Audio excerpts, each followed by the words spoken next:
After those relative successes, I decided to make my Banjo, which I believe you might already be acquainted with.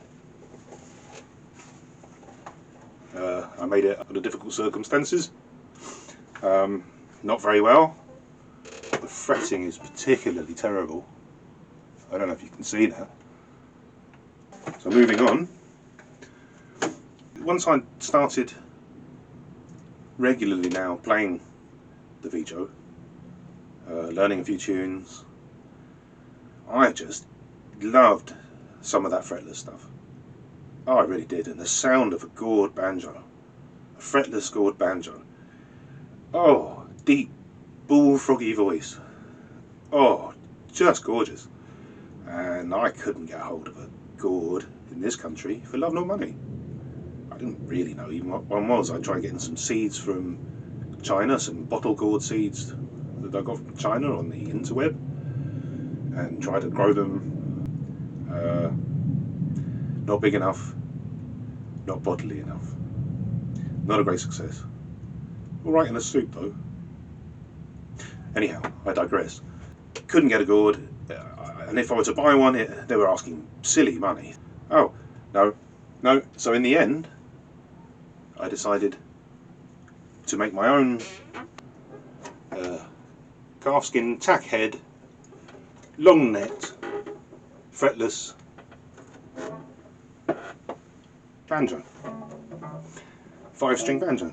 When I first started to make it, I wasn't sure if I was going to fret it or not. If I couldn't get on with it being fretless, I wanted to have the grooves to be able to put frets on later on, and I thought they'd at least serve as markers for where my fingers should be, which turned out to be quite a good idea essentially.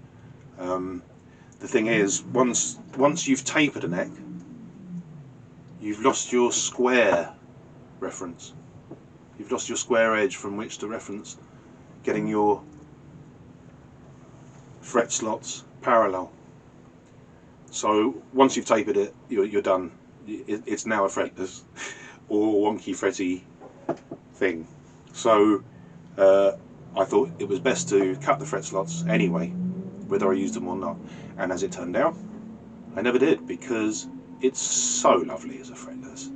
That sliding about thing, laziness of turning up at the note eventually, playing behind the rhythm, slithering all over the show. Oh, it just sounds so good. It's so much fun. A bit like the slide banjo that I might have demonstrated previously. And also you've got the opportunity to be between notes. So instead of being whole semitones, you can be quarter tones. I mean, you can be very flat or sharp, depending on how you look at it.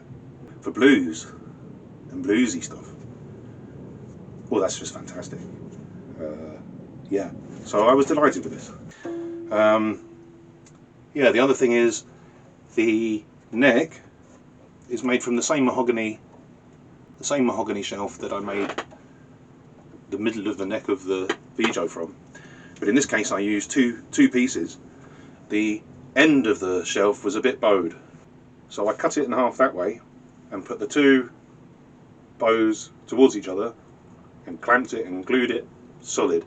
And so hopefully those two stresses, those two forces, cancel themselves out, and of course they're held together then on top by a fingerboard, and so the whole thing should stay fairly well glued together. Hopefully it'll keep it together longer than I do. The only other thing to say about my long neck banjo, my longjo I suppose, is that I was surprised how much like an acoustic guitar it sounded.